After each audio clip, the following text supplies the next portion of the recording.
ஸ்ரீ வேணுகோபாலன் அவர்கள் எழுதிய ஒரு சிறுகதை புரந்தரதாசர். ஆன்மீக சிறுகதை.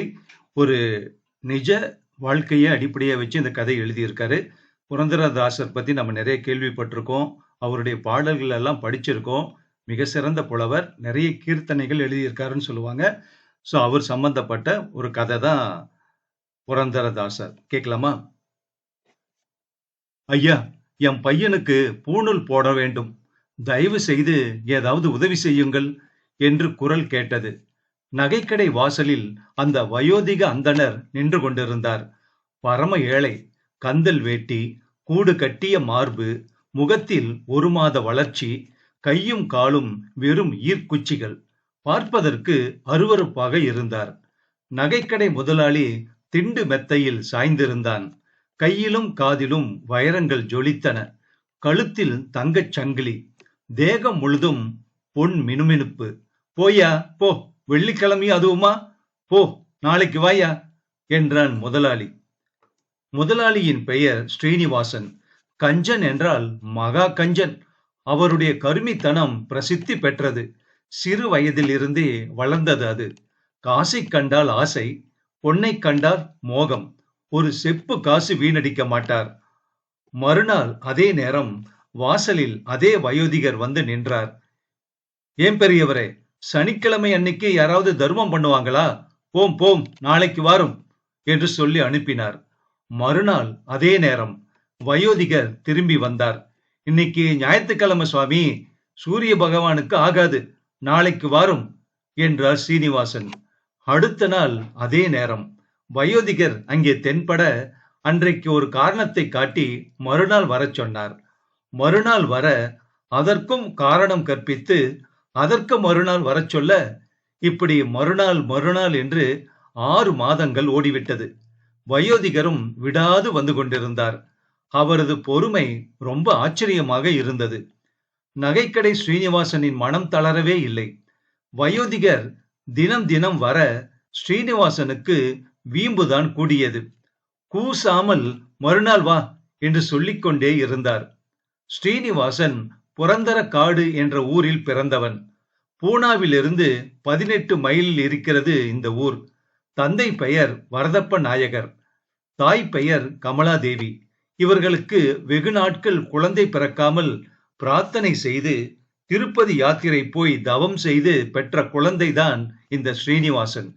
ஒரே ஒரு பிள்ளையான ஸ்ரீனிவாசனை பெற்றோர்கள் கண்ணும் கருத்துமாக வளர்த்தார்கள். நன்றாக படிக்க வைத்தார்கள். வடமொழியிலும் சங்கீதத்திலும் மிகவும் தேர்ச்சி பெற்றான் ஸ்ரீனிவாசன். நல்ல குணமுள்ள சரஸ்வதி பாய் என்ற பெண்ணை அவனுக்கு திருமணம் செய்து வைத்தார்கள். பெற்றோர்கள் காலப்போக்கில் இறந்துவிட தந்தையின் நகை தொழிலை ஏற்றுக்கொண்டான் ஸ்ரீனிவாசன். நகை தொழிலில் இறங்கியவன் பேராசையுடன் பணம் சேர்ப்பதில் ஈடுபட்டான். எந்த வழியானாலும் தயங்குவதில்லை அவன். வட்டிக்கு பணம் கொடுத்தான். சதா சர்வகாலமும் பொருளையே நினைத்து கொண்டு வேறு எதிலையுமே சிந்தனையே செலுத்தவில்லை அவன்.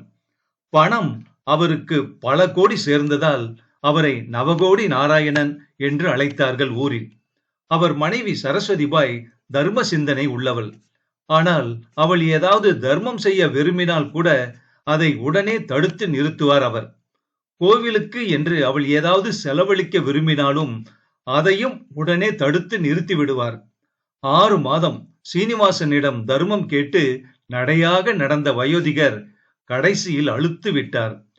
இவரிடம் கேட்டு இனி பிரயோஜனம் இல்லை, இவர் மனைவியிடமாவது கேட்கலாம் என்று நினைத்து ஒரு நாள் ஸ்ரீனிவாசனது வீட்டுக்கு சென்றார். வீட்டில் ஸ்ரீனிவாசன் மனைவி சரஸ்வதி பாயை பார்த்து, அம்மணி, நான் வயோதிகன், பரம ஏழை. எனக்கு ஒரு மகன் இருக்கிறான். அவனுக்கு பூணூல் போட வேண்டும். அதற்கு வகையில்லாமல் இருக்கிறேன். தங்கள் குடும்பத்தை பற்றி கேள்விப்பட்டேன். தங்களை போன்ற செல்வந்தர்கள் இந்த 14 உலகத்திலும் கிடையாது என்று சொன்னார்கள். எனவே தங்களை அணுகி தர்மம் கேட்பது முறை என்று வந்தேன் என்றார் அவர். ஐயா, என் கணவர் நகைக்கடை வைத்திருக்கிறார். அவரிடம் போய் கேட்பது அன்றே முறை என்று கூறினாள் சரஸ்வதி பாய். கேட்டேன் அம்மணி. 1 நாள் அல்ல, 2 நாள் அல்ல, 6 மாதம் நடையாக நடந்தேன். இன்றைக்கு வா, நாளைக்கு வா என்று சொல்லி இத்தனை நாள் அலைக்கழித்து விட்டார். என் கால்கள் இற்று போய்விட்டன, உடம்பு தள்ளாடி விட்டது என்று நொந்து போய் கூறினார் அவர். சரஸ்வதி பாய்க்கு வருத்தம் ஏற்பட்டது. வயோதிகரை பார்த்து இரக்கம் ஏற்பட்டது. அவள் மனம் கருணையினால் நிரம்பியது. சிறிது யோசித்தாள். பிறகு உள்ளே பொக்கிஷ அறைக்கு ஓடினாள். அங்கே தங்க வாடை முகத்தில் அடித்தது. ஒரு சிறிய பேழையை எடுத்தாள். அதில் அவளது வைர மூக்குத்தி இருந்தது. அதை எடுத்து வந்து அவரிடம் தந்தாள் சரஸ்வதி பாய். சுவாமி, என் கணவர் நல்லவர். ஏதோ நினைப்பில் உங்களுக்கு தர்மம் செய்யாது இருந்து விட்டார். இந்தாருங்கள், இந்த மூக்குத்தியை எங்கேயாவது வைத்து பணம் ஈட்டிக் கொள்ளுங்கள் என்று சொன்னாள். கிழவர் மகிழ்ச்சியுடன் மூக்குத்தியை வாங்கிக் கொண்டார். சரஸ்வதியை வாழ்த்துவிட்டு நேராக ஸ்ரீனிவாசனின் நகைக்கடைக்கு சென்றார். ஐயா, இந்த வைர மூக்குத்தியை வைத்துக்கொண்டு 4000 வராகன் தாரும். என் மகனின் பூணூல் சடங்கை செய்து முடிப்பேன். ஒருவேளை இந்த மூக்குத்தியை பார்த்து பணம் கொடுக்க வேண்டாம் என்று உமக்கு தோன்றினால் நீங்கள் பணம் தர வேண்டாம். மூக்குத்தியையும் தாங்களே வைத்துக் கொள்ளுங்கள் என்று கூறினார் அவர். ஸ்ரீனிவாசன் தம் கையில் அந்த மூக்குத்தியை வாங்கி ஆச்சரியமுடன் பார்த்தார். அதை பார்த்ததும் அவருக்கு சந்தேகம் தோன்றியது. இது என் மனைவியின் மூக்குத்தி அல்லவோ? இது எப்படி இவர் கையில் வந்தது? உண்மை அறிய வேண்டுமே என்று நினைத்து நிமிர்ந்து பார்த்தார் அவரை. ஆனால் அங்கே கிழவரை காணவில்லை. அவ்வளவுதான். ஸ்ரீனிவாசனுக்கு சந்தேகம் வலுத்து விட்டது. மூக்குத்தியை அப்படியே நகைக்கடை பெட்டியில் வைத்து பூட்டினார். கடையை சாத்தி பூட்டி வீட்டுக்கு அவசரமாக புறப்பட்டார். வீட்டில் மனைவியை பார்த்து, எங்கே உன் மூக்குத்தி என்றார். மனைவிக்கு பயம் வந்துவிட்டது. பூஜை அறையில் வைத்திருக்கிறேன் என்று சொல்லி சமாளித்தாள். எங்கே, அதை கொண்டா பார்க்கலாம் என்றார் ஸ்ரீனிவாசன். சரஸ்வதி பாய் நடுங்கிக் கொண்டு பூஜை அறைக்குள் நுழைந்தாள்.